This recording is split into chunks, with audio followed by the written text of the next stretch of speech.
Hey, welcome to another episode of Spritz of Wisdom. We're going to start, like we always do, with the sip of the week, which are my highs and lows of the previous week living here in South Italy.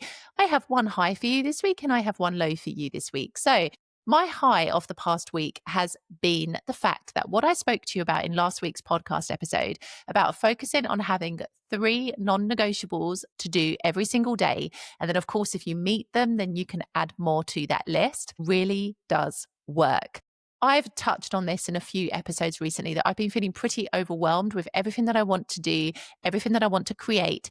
But this completely eradicated the overwhelm last week. And I actually felt so much more productive because I didn't overload myself each and every day. And that is a beautiful, beautiful thing. So if you've been feeling a bit burnt out, a little bit overwhelmed, stressed, you don't feel like there's enough hours in the day, try this technique because honestly, simplifying the things that you have to do every day, because not everything is a non negotiable, right? It's really clear that you identify what is important for you to do and really what can wait, really does help you to feel better, but also does make you more productive because your mind isn't scattered in a million and one places, right? So huge high for me this past week. The low of the past week kind of tied into this is that I've realized I can't do it all. And I referenced this in my latest YouTube video as well, but I feel like it's a low, but it's going to lead to a high, right? Because I'm a control freak. I'm going to be honest.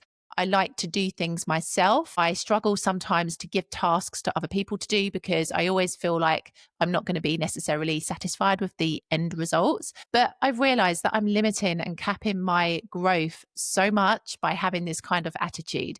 And what I'm starting to see is that other founders whose social media accounts I follow or videos I watch on YouTube are having the same kind of realization in that if you want to grow, you have to delegate, you have to streamline what you're doing, you have to focus on your strengths. And it ties back into a book that I read quite some time ago now. I almost want to consider it to be called The Big Leap by Gay Hendricks. I think it was this book that talked about this concept. But essentially focusing in on your zone of genius. There are certain tasks, certain things that you do that are easy for you. You complete them effortlessly. They don't take up a lot of time. You feel in flow when you are doing those tasks. And then you have other tasks that fall outside of your zone of genius that feel more difficult to do. They take longer. They require more effort and time to complete them. And for me, there are quite a few tasks that sit outside of my zone of genius. They just take a lot of time. Maybe I'm not as passionate about them as I should be. And so now I'm starting to kind of recalibrate the way that the back end of my brand is working and deciding what I would like to continue doing and what maybe I would like to seek some support in to do the other tasks. And also like how I could streamline what I'm doing as well. Like, for example, not being a member of 1,000,001 subscriptions or, paying for things and services that just don't really aid me anymore. So yeah, it's not easy to admit that you can't do it all. You almost feel, and I feel like this is a byproduct of the way society is nowadays, you almost feel like you've failed if you are saying to yourself, look, I can't do it all. But the reality is nobody really does it all, not the super successful people anyway. You have to delegate, you have to realize what is best for you to do and what is best for somebody else to do in order to really see that growth. A low that will become a high for sure, I do believe. So let's get into the full pour of today's episode, which is giving advice about Italy and how there is a bit of a problem with this because advice in general, let's zoom out a little bit and kind of look at the situation on a whole. I think advice is something that when we give it to people, we feel like we are helping them in some way. And when you receive advice, depending on whether or not you asked for it, that's very dependent on that situation. It can feel like people are just trying to help you and support you. However, there's something fundamental that we need to remember with advice. Advice is always layered with our own personal beliefs, experiences, blocks, whatever we've gone through in life. That is layered in the advice that we give other people. It's never without any kind of bias. It's never neutral. And so advice, especially, is something that you have to be very careful of where you obtain it from. And I feel like advice sometimes can even be judgmental as well. And that's why you've just got to be really, really careful about it.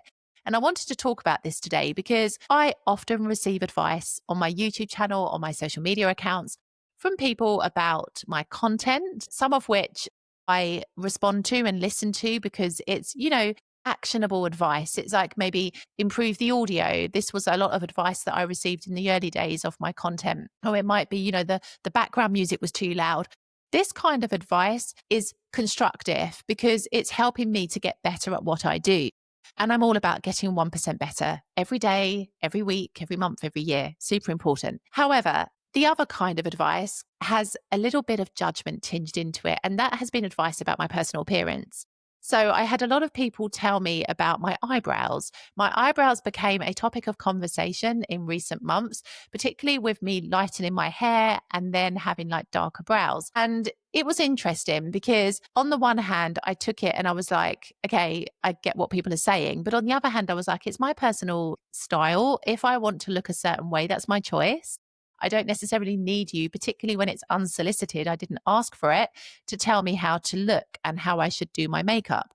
So, this is where I kind of felt that advice can be really, really tricky sometimes, particularly if it's unsolicited. Now, I'm all too aware that people come to my YouTube channel, Ms. Britaly, for advice about living in Italy. And a lot of my content is geared on trying to help as many of you as possible. But you see, there's something else that's layered into this conversation. We have become obsessed with hyper personalization, with the what about me ism movement that seems to have cropped up now with the rise of social media, in the sense that we're so used to the algorithms feeding us content that perfectly matches our needs or our desires or what we're interested in, that if we come across a piece of content that doesn't directly speak to us, maybe we can't really relate to what's being said, we almost become offended and we're almost like, well, what about me? This content isn't aimed at me. And this is something that I see a lot on my channel because I speak a lot from personal experience on my channel. It's impossible for me to do a generic video about life in Italy. It's just too multifaceted a country to approach it in this way, like bottom line. However, I do have people kind of come back at me and almost be like, well, that's not applicable in my situation, or that I can't really understand why you said that.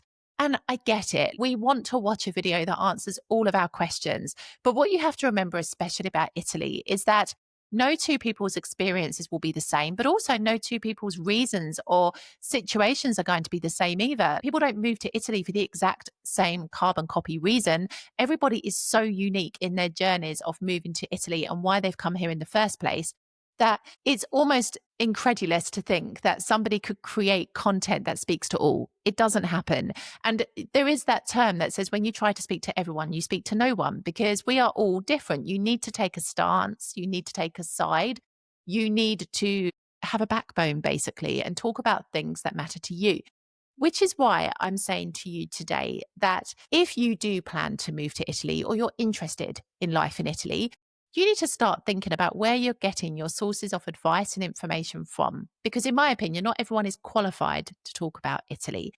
What do I mean about this? Well, I don't mean qualified as in having certifications and like certified experience in a topic.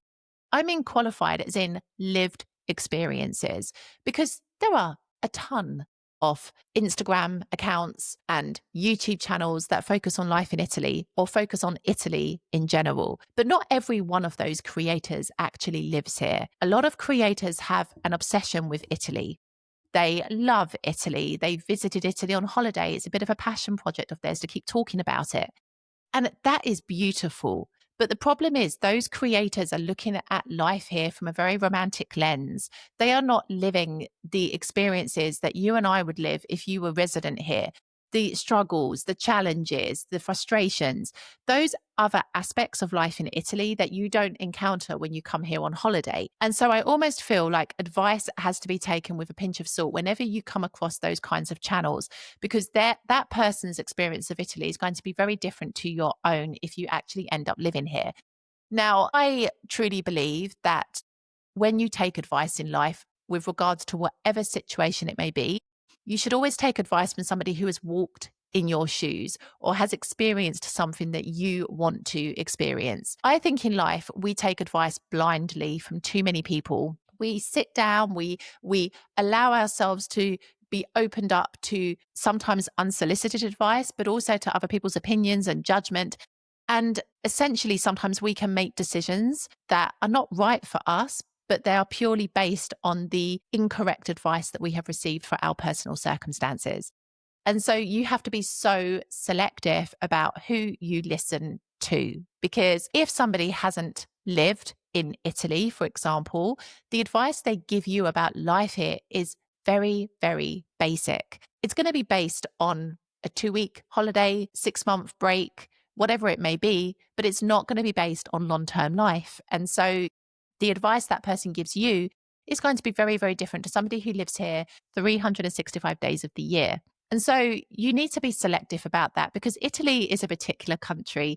I speak about it all the time, but it's so romanticized, and I get it. If I wanted to now, I could step outside of my door and completely fill up my camera memory with photographs of how beautiful this country is. Absolutely. It wouldn't be difficult to do.